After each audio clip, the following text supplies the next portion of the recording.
Noriu pristatyti naujieną RIB tipo valtis, ribas, liaudiškai tariant, turintis metalinį dugną, metalinį korpusą. Tai naujiena mūsų prekyboje, taip pat naujiena Lietuvos rinkoje. Modelis turi susidomėjimą tarp pirkėjų, kurie užeina į mūsų parduotuvę, bet kadangi produktas naujas, dar turi tam tikrų klausimų, abejonių, bando suprasti, kas čia per daiktas. Mes jau ne pirmus metus parodose matom tokio tipo laivus pristatomus. Dažniausiai yra gaminami Kinijoje, taip pat yra modeliai gaminami Ukrainoje. Šis konkrečiai modelis pagamintas Kinijoje. Gladiator brandas labiau žinomas Rusijos rinkoje. Gamintojas gamina taip pat klasikinius modelius, fanerinėmis grindelėmis, aliumininėmis grindelėmis surenkamas valtis. Na ir štai linija tokių ribų. Liepos mėnesį laukiame gavimo ilgio valties 4,20 m. Truputėlį turi didesnį susidomėjimą 4,20 m. Na, aišku, žiūrimas ir šitas modelis, bet dar žmonės bando suprasti, kas tai per laivas. Bet aš manau, jisai pasiteisins, kaip perkami stiklo pluošto korpuso ribai. Tai nematau priežasčių, kodėl negalėtų būti šitas laivas taip pat geidžiamas ir populiarus. Vien dėl savo didelio privalumo, tai tvirtumo ir mažo svorio. Taipgi apie šitą modelį konkrečiau.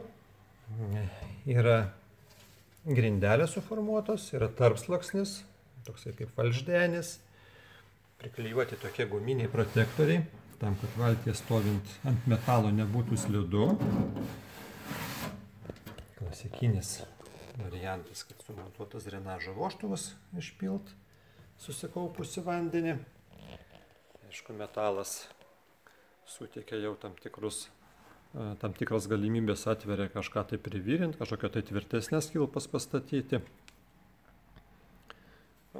Transas suformuotas šita dalis iš viensluoksnio metalo.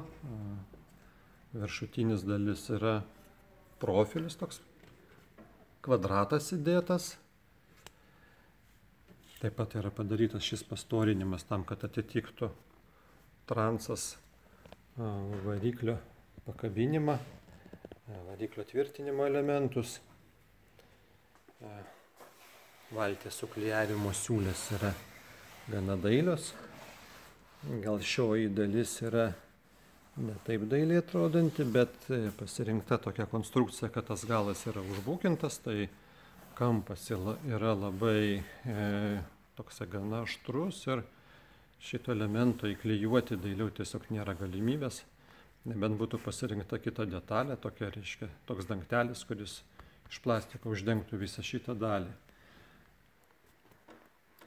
Guma apsauginė, bangos apmušėjas yra labai standus, jis yra dvigubas, aš įsivaizduoju, jo konstrukcija jis yra su tokiu tarpu vidui suformuotu, bet iš tiesų labai kietas.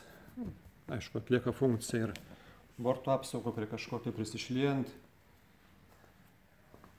Visos detalės yra parinktos gana kokybiškos, rankenos. Čia taip pat laikymosi rankenos padarytos. Gyvenimas rodo, kad jos reikalingos keleiviai, plaukiant su galingesniu varikliu. Kaip įprasta šiais laikais suoliukai slankiojantis, jų poziciją galima reguliuoti. Štai tokie vožtuvai su nurodytų slėgiu, irgi patogu. Taip, kas dar?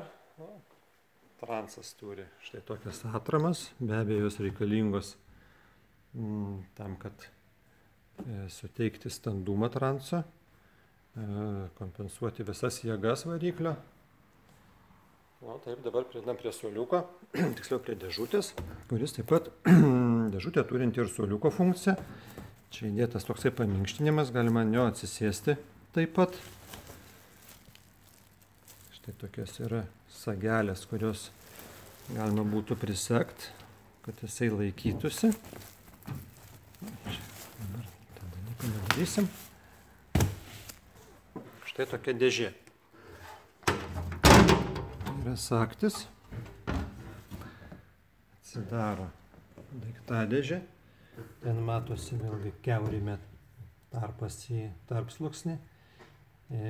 Galim tiesiog kiaurai praplauti, įpilt vandenį ir kad ištekėtų susikaupę nešvarumai. O jeigu kažkas ir įkristų netyčia, lygiai taip pat galima pasvalti pakeltam priekį ar galą, kad kažkas tenais išriedėtų, jeigu pas mus kažkas ten įkrytų. Taip, antras dangtelis yra mažesnis, bet jis yra į tą pačią dėžę. Taigi, kokią nors inkaro virvę mes galim suleisti čia nais. Ten vidui kilpa dar matosi aliumininė privirinta. Tai netidarant didžiosios dėžės, kažkokią tai virvę, kažką tokio mažo galima įsidėti ir per mažesnėje. Valtyje yra slėgio vožtuvas. Nuo per didelio slėgio balionai yra gana dideli. Tiesa, visus techninius parametrus jūs rasite mūsų svetainėje botshop.lt. Dabar čia nepasakosiu. Yra ir kiti dydžiai valčių, ir trumpesnių, ir 3,5 metro. Bet šiai dienai mes gavom štai tokią iš didžiausių, 3,80 m, tai ir pasistatėme savo prekyboje. Valtis, kaip ir dauguma kiniečių pagamintų valčių, turbūt gal ne dauguma, visos jos yra klijuotos, klijais, nevirintos siūlės, bet jos pakankamai dailiai padarytos. Mat ir susikirtimo vietos ir šitą borto liniją. Labai kultūringai, sakyčiau, labai kultūringai. Tikrai neblogiau negu garsių gamintojų valtis, kurios gaminamos Kinijoje. Tai tiek apie jos išorę, apie išvaizdą, apie kokybę. Apsižiūrėjom, kas dar. Suvirinimo siūlės. Suvirinimo siūlės atrodo štai taip. Neturiu tikslių duomenų, kuo aliuminis yra dengtas papildomai, bet galutinė danga tai yra miltelinis dažymas. Ar prieš miltelinį dažymą dar kažkokia tai naudota, kaip po gruntą kažkokios dangos specialios, tai mes tą dalyką dar pasiaiškinsim. Su gamyklos atstovais bendraujam reguliariai. Taigi tiek apie štai šį naują modelį ir truputėlį apie jos dugną. Tuoj pažiūrėsim, kaip jisai atrodo.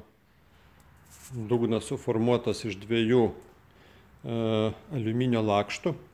Stipriai išreikšta V forma dugno yra. Turi dar tokius standumo elementus. Vidurinė suvirinimo siūlė yra išdengta su guminiu protektorium tokiu, guminė detalė, įvirinta masyvi kilpa, už kurios jau tikrai galima tvirtai ar ant priekabos traukti, ar buksiruoti laivelį.